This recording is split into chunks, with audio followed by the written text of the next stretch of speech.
السلام عليكم ورحمة الله وبركاته. السلام ورحمة الله وبركاته. أعوذ بالله من الشيطان الرجيم. بسم الله الرحمن الرحيم، والصلاة والسلام على رسولنا محمد سيد الأولين والآخرين.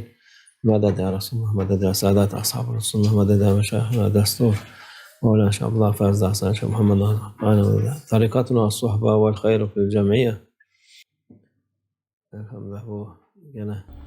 الحمدللہ ہم آج تک پہنچ گئے ہیں، اللہ کا شکر ہے۔ آج مبارک رات ہے انشاءاللہ۔ یہ ہمارے رسول اللہ صلی اللہ علیہ وسلم کی معجزوں کی رات ہے۔ یہ وہ رات ہے جو 1000 سالوں کے برابر ہے۔ جو واقعے ان 2 گھنٹوں میں ہوئے، دنیاوی وقت کے حساب سے انہیں ہزاروں سال چاہیے ایک انسان کے لیے کہ وہ سفر کرے اور ان جگہوں کو دیکھے۔ بالکل یہ خصوصی رسول اللہ صلی اللہ علیہ وسلم کے لیے تھا، لیکن اس کی برکت امت پر بھی آئی ہے۔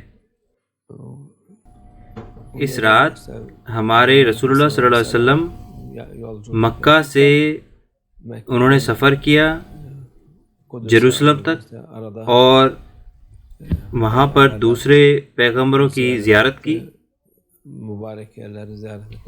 اور وہاں سے مبارک جگہوں کی زیارت کی، اور پھر سدرۃ المنتہا تک گئے۔ وہاں پر آخر کار وہ اللہ عز و جل کی حاضری میں آئے، اس طرح سے جیسے کہ صرف اللہ عز و جل جانتا ہے۔ یہ کوئی مجمع تھا یا کوئی ملاقات تھی جو کہ ہمارے دماغ سمجھ نہیں سکتے۔ ہر دفعہ ملاقات ہی ہوئی ہے، بنا ملاقات کے یہ ناممکن ہے۔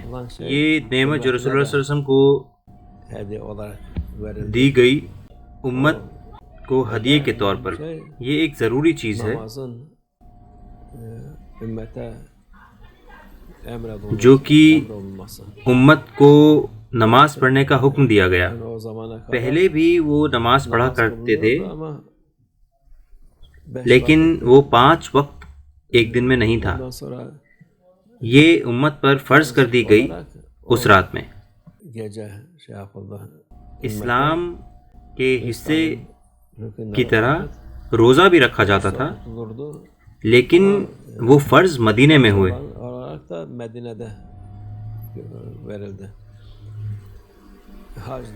حج کے ساتھ بھی ایسا ہی ہے۔ اس وقت زکوٰۃ نہیں تھی، لوگ کلمہ شہادت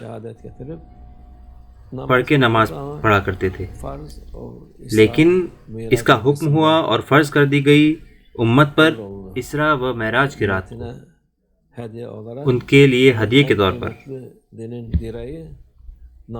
امت کے لیے ہدیے کے طور پر۔ تو نماز پڑھنا دین کا بہت اہم حصہ ہے، اور نماز پڑھنے کا حکم ملا رسول اللہ صلی اللہ علیہ وسلم کو اللہ کی طرف سے، بنا کسی واسطے کے، سیدھا۔ ہمیشہ جبریل علیہ السلام ان کے بیچ ہوا کرتے تھے، لیکن یہ حکم ہوا سیدھا کہ 50 وقت ایک دن میں نماز پڑھی جائے۔ 50 دفعہ کا مطلب ہے کہ انسان کو عبادت کے لیے بنایا گیا، اور وہ بنا رکے عبادت کرتا رہے۔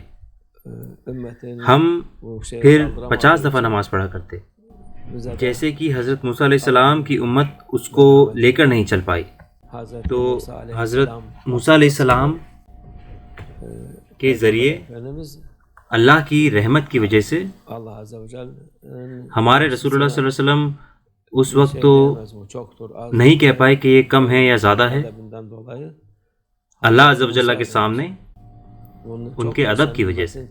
لیکن جب حضرت موسیٰ نے کہا کہ یہ بہت زیادہ ہے اور امت اس کو نہیں کر پائے گی،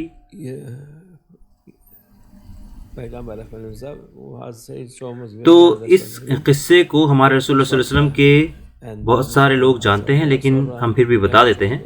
اللہ عز و جل نے تو پھر اس کو 45 دفعہ کر دیا، اور جب اس کو کہا گیا کہ زیادہ ہے تو پھر 40۔ تو حضرت موسیٰ علیہ السلام نے رسول اللہ صلی اللہ علیہ وسلم کو کہا کہ زیادہ ہے تو پھر وہ 35، 30، 20، 15 اور اسی طرح کرتے ہوئے 5 ہو گئی، اور 5 دفعہ کے لیے بھی حضرت موسیٰ علیہ السلام نے کہا کہ یہ بہت زیادہ ہے ہمارے رسول اللہ صلی اللہ علیہ وسلم کو۔ تو ہمارے رسول اللہ صلی اللہ علیہ وسلم نے فرمایا نہیں، اگر ہم 5 دفعہ سے بھی کم کر دیں تو پھر کچھ بھی نہیں بچے گا، کوئی برکت نہیں ہوگی، کوئی خوبصورتی نہیں ہوگی اور دین کا حصہ نہیں ہوگی۔ حضرت موسیٰ علیہ السلام جانتے تھے، کیونکہ نماز پڑھنا مشکل ہے آج کل سب کے لیے۔ اگر وہ 2 رکعت بھی پڑھنا چاہیں تو وہ مشکل لگتا ہے۔ ہم کئی دفعہ لوگوں کو 2 رکعت نماز پڑھنے کے لیے کہتے ہیں تو وہ کہتے ہیں کہ ہم 2 رکعت پڑھتے تو ہیں جمعہ کے وقت، تو اس لیے یہ 5 دفعہ ایک دن میں نماز پڑھنا اللہ عز و جل کی طرف سے ہدیہ ہے لوگوں کے لیے۔ یہ سب سے بڑی نعمت ہے، سب سے بڑی اچھائی ہے لوگوں کے لیے، ہر طور پر، مادی اور روحانی طور پر۔ اس کی ہر حرکت، ہر چیز ثواب ہے، برکت ہے اور اچھائی ہے لوگوں کے لیے۔ جو اس کو قضا کرتے ہیں وہ بڑی ذمہ داری لیتے ہیں، وہ خود کو بہت زیادہ فائدوں سے محروم رکھتے ہیں، وہ نقصان میں ہیں۔ اللہ عز و جل ہی ہے جس نے ہر چیز بنائی ہے۔ کیا اس کو آپ کی کمزور نمازوں کی ضرورت ہے؟ نہیں، حاشا۔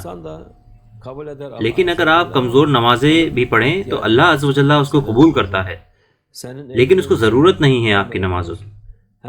اس نے آپ کے اچھائی کے لیے اس کا حکم دیا، اور نماز پڑھنا سیدھا اس کا حکم ہوا، سب سے اونچی جگہ سے ہمارے رسول اللہ صلی اللہ علیہ وسلم کو، بنا کسی واسطے کے، اللہ عز و جل کی طرف سے۔ اس لیے نماز پڑھنا بہت ضروری چیز ہے۔ اور پھر اس کے علاوہ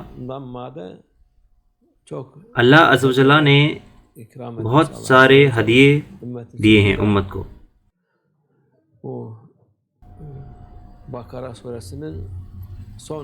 سورہ بقرہ کی آخری 2 آیت آمن الرسول، یہ بھی جبریل علیہ السلام کے ذریعے نہیں بھیجی گئی، یہ سیدھی حکم ہوا اس کا اللہ عز و جل کی طرف سے۔ ان میں سے ایک آیات میں یہ ہے لا یکلف اللہ نفسا الا وسعها، اللہ نے کچھ بھی ایسا حکم نہیں دیا جو کہ انسان کر نہ پائے۔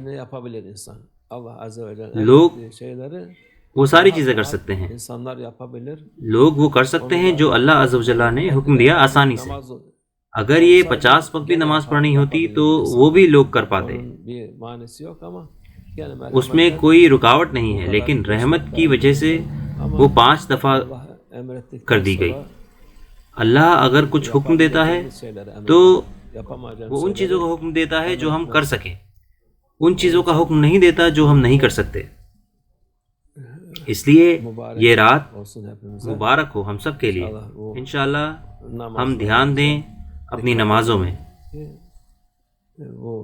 یہ اللہ عز و جل کی طرف سے ہدیہ ہے رسول اللہ صلی اللہ علیہ وسلم کو اور امت کو، اس سے بڑا ہدیہ نہیں ہو سکتا۔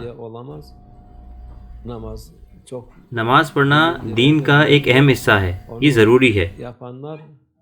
کتنے قسمت والے ہیں وہ لوگ جو اس کو کرتے ہیں اور جو اس کو قضا کرتے ہیں۔ اگر وہ بعد میں اس کو بنا بھی لیں تو وہ بچ جائیں گے، لیکن اس کی فضیلت 1000 حصے جیسی بھی نہیں ہوگی اگر وہ وقت پر پڑھتے۔ اگر وہ پوری زندگی پڑھتے رہیں تب بھی وہ اپنی قضا نماز کے برابر فضیلت نہیں پا سکتے، کہتے ہیں رسول اللہ صلی اللہ علیہ وسلم۔ اس لیے ہمیں دھیان دینا ہے، ہمیں اپنی نمازوں میں دھیان دینا ہے۔ حج، زکوٰۃ اور باقی چیزیں بعد میں فرض ہوئی ہیں، کلمہ شہادت کے بعد پہلا فرض اگر کچھ ہوا اللہ عز و جل کی طرف سے تو وہ نماز ہے. نماز بہت ضروری ہے، دھیان دیجیے، اس کو قضا نہ کریں، اس کو وقت پر پڑھیں جب تک آپ مجبور نہ ہوں. اللہ معاف کرے گا جب آپ کو اس کو قضا کرنی پڑے یا پھر آپ دوسرے مسلک میں ہوں.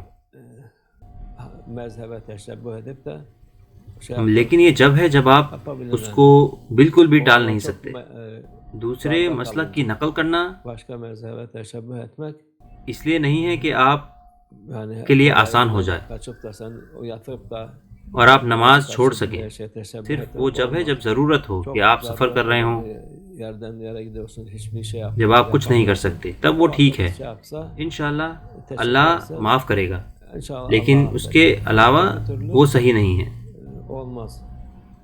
اللہ اس رات کو ہم سب کے لیے برکت بھری بنائے، یہ مبارک ہو اور اچھی ہو انشاءاللہ. ومن اللہ التوفیق. الفاتحہ.